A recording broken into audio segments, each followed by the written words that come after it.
Bismillahirrahmanirrahim. Assalamualaikum warahmatullahi wabarakatuh. Terlebih dahulu saya minta maaf kepada seluruh saudara seimanku dimanapun berada. Dan apabila ada non-muslim yang mendengarkan daripada video ini, bila ada kata-kata kami yang tak berkenan di hati, tolong dimaafkan dan kita saling memaafkan sesama manusia. Alhamdulillah, kembali saya membuat lagi konten. Konten yang saya akan buat ini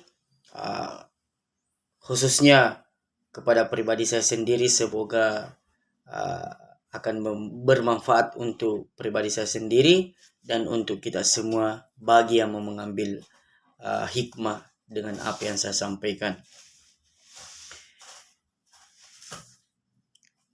Khususnya saya mengingatkan pribadi saya sendiri karena saya adalah seorang pendakwah. Karena di zaman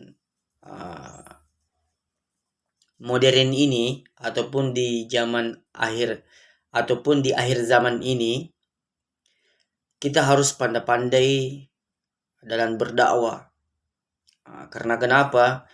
Di zaman Rasulullah dengan di zaman sekarang, meskipun dengan kita berjalan dengan memegang dengan Al-Quran dan hadis, akan tetapi di zaman Rasulullah dengan di zaman sekarang berbeda. Karena pada zaman Rasulullah kehidupan pada waktu itu belum modern.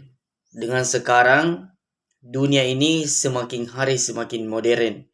Jadi kita harus pandai-pandai dalam menjalankan dakwah agar kita tidak menyakiti daripada hati saudara-saudara kita, kita tidak menyinggung, tidak menyakiti hati setiap manusia, akan tetapi bagaimana kita bisa berdakwah sesuai yang telah dicontohkan oleh Rasulullah SAW atau diajarkan oleh Rasulullah SAW, bahwa berdakwah itu dijalankan dengan penuh dengan lemah lembut. Saya ingin menyampaikan beberapa pengalaman yang pernah saya alami dalam berdakwah, bahwa membacakan ayat Al-Quran ataupun hadis kepada orang itu memang perbuatan yang baik. Saya jempol. Bagi orang yang bisa menguasai daripada tafsir Al-Quran, saya jempol. Begitupun yang bisa menghafal beribu-ribu hadis, saya pun jempol. Akan tetapi kembali kita di sini, bagaimana agar kita bisa pandai dalam menyampaikan agar apa yang kita sampaikan mudah dipahami oleh orang-orang yang di sekeliling kita. Karena mungkin bagi kita ringan, tapi belum tentu bagi orang-orang bisa menerima dengan apa yang kita sampaikan. Meskipun dikatakan bahwa sampaikanlah apa yang kau tahu, apa yang engkau tahu, nanti Allah yang memberi paham. Nanti Allah yang akan memberi paham. Itu betul juga. Akan tetapi memang terkadang kita menyampaikan perkara yang sangat baik yang kita sampaikan, akan tetapi terkadang caranya yang salah. Sesuatu contoh,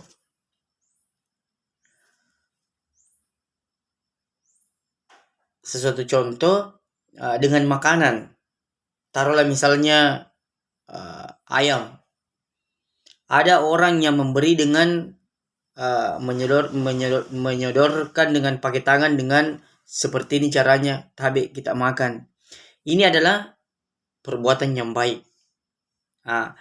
Tetapi kalau misalnya pakai kaki untuk disodorkan kepada orang, meskipun sama-sama makanan yang kita bagi, sama-sama, pokoknya sama-sama, tapi ada pakai tangan, ada pakai kaki, meskipun orang itu lapar, dia tidak akan bisa menerima. Meskipun kebaikan yang ataupun bait yang kita berikan, akan tetapi karena cara memberikannya itu salah, maka orang tidak bisa menerima.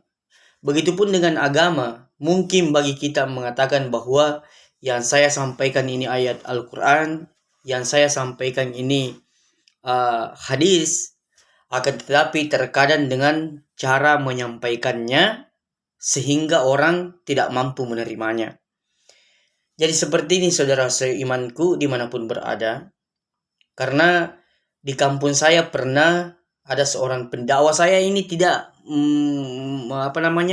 tidak menjatuhkan ataupun membuka aibnya ataupun bagaimana, tapi ini adalah saya bicarakan sesuatu pengalaman hidup karena saya berada di tengah-tengah orang-orang yang di dalam masjid. Kemudian menyampaikanlah sesuatu ceramahnya. Tapi pada waktu itu saya masih kecil. Dia sampaikan ceramahnya bahwa apabila seseorang sholat 5 waktu, tapi dia masih meminum minuman keras, meminum minuman minuman yang memabukkan, ataukah minum tua atau minum balok, kaci dan lain-lain sebagainya, percuma kau sholat, karena sholatmu tidak akan diterima. Lebih baik kau berhenti kau sholat kalau kau tidak bisa meninggalkan perbuatan seperti demikian. Apa yang disampaikan oleh sang ustaz ini adalah perbuatan yang baik yang dia sampaikan. Akan tetapi orang-orang awam yang ada dalam masjid tidak mampu menerimanya. Seketika itu pun banyak orang yang sudah mendirikan sholat 5 waktu, tetapi karena dia masih melakukan hal-hal yang seperti yang disampaikan tadi, maka dia meninggalkan sholat 5 waktu. Karena dia berpikir, percuma saya mendirikan sholat karena tidak diterima ji. Lebih baik saya tidak sholat karena saya belum mampu meninggalkan yang namanya minuman-minuman keras. Akhirnya orang sholat berhenti sholat. Dengan seiring waktu berjalan, alhamdulillah, karena pada waktu itu, pada masa kecil saya, pemahaman saya dengan agama tidak tahu sama sekali karena saya nol, tidak tahu apa-apa. Pada waktu itu sudah berumur, kalau tidak salah berumur 15 tahun atau kurang lebih 14 tahun, datanglah dengan jamaah tablik masuk di kampung saya. Kemudian saya diajak ikut 3 hari, terus saya keluar 40 hari, 4 bulan. Akhirnya saya sudah mempelajari sedikit agama. Akhirnya alhamdulillah dengan izin Allah saya sudah bisa berdiri di depan orang banyak atau bisa berdiri di mimbar. Maka pada waktu itu kembalilah saya menyampaikan dakwah dengan sesuai dengan yang pernah saya pelajari, bahwa saudara seimanku dimanapun berada dan saudara-saudaraku sekalian yang berada di dalam masjid, karena pada waktu itu saya membawakan daripada ceramah tarwih, bahwa seluruh kaum muslimin dan muslimat yang sudah balik maka diwajibkan untuk mendirikan sholat 5 waktu. Tidak boleh tidak kalau kita sehat-sehat. Maka saya sampaikan seperti ini, cara saya menyampaikan. Dirikanlah sholat dengan untuk belajar mendirikan sholat. Belajar mendirikan sholat kalau memang belum bisa 5 waktu, cukup 1 waktu dulu. Kalau sudah bisa 1 waktu, 2 waktu. Kalau bisa sudah 2 waktu, 3 waktu. Bisa 3 waktu, 4 waktu. Kalau bisa sudah 4 waktu, maka kerjakanlah 5 waktu.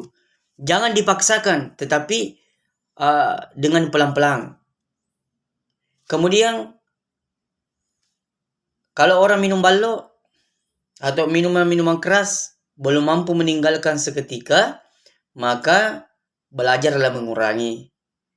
Karena walaupun saya membacakan ayat Al-Quran ataupun membacakan 30 juz Al-Quran, kemudian saya membacakan seluruh hadis,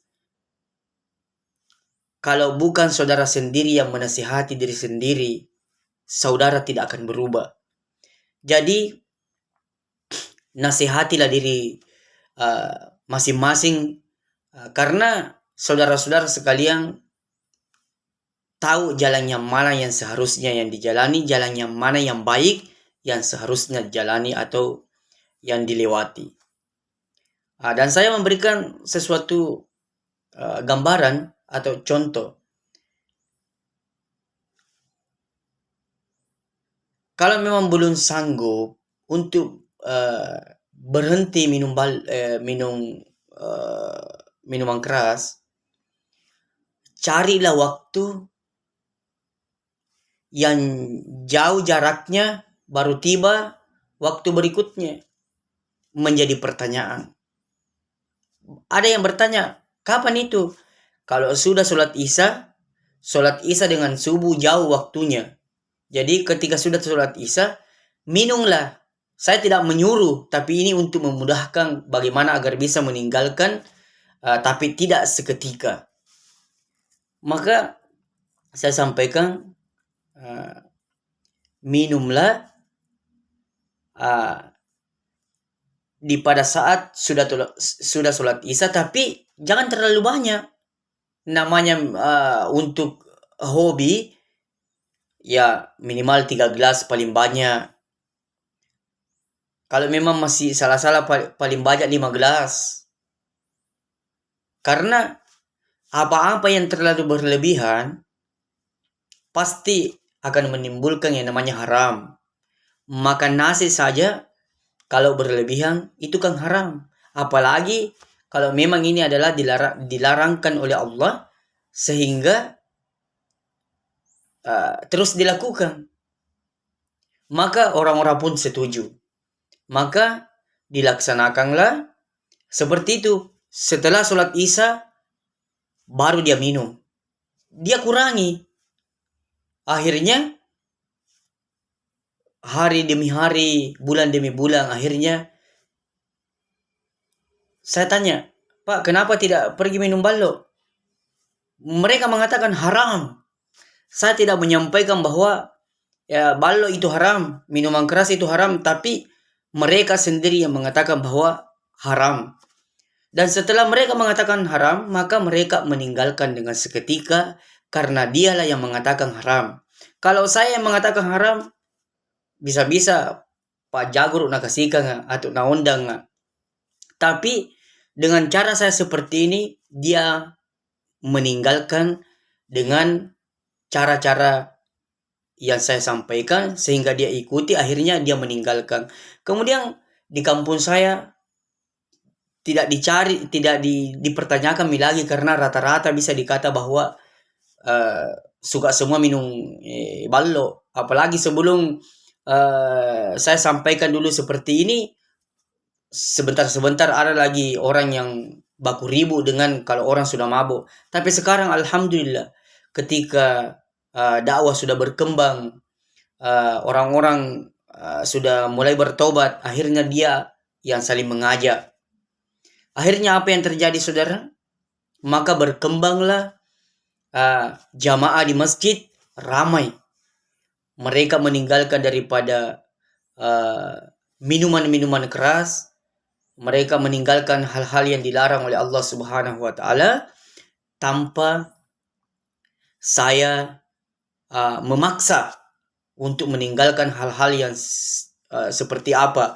Akan tetapi saya memberikan sesuatu cara-cara sehingga mereka bisa